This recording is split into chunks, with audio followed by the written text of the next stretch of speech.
Okay, President Trump holding a press conference right now. Let's get right to RNC Chairman Michael Whatley on the big announcement, RNC Chair Whatley, a $500 billion investment over 4 years with between OpenAI, SoftBank, and Oracle in data centers, AI data centers, the first one's launching in Abilene, Texas.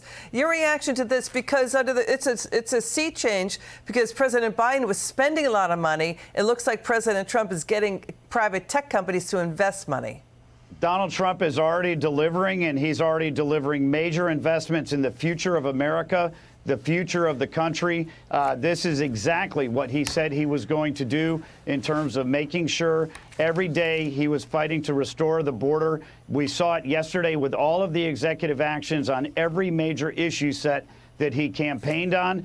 Donald Trump fully believes it's not just promises made, it's promises kept. So we're talking about things like advances in medical technology to possibly cure cancer. You just heard Larry Ellison from Oracle talking about doing gene sequencing, using AI to just have doctors come in and talk to each other about maybe a cancer vaccine, using mRNA vaccine technology to target a person's possible, through blood tests, their cancer down the road, and then vaccinate it.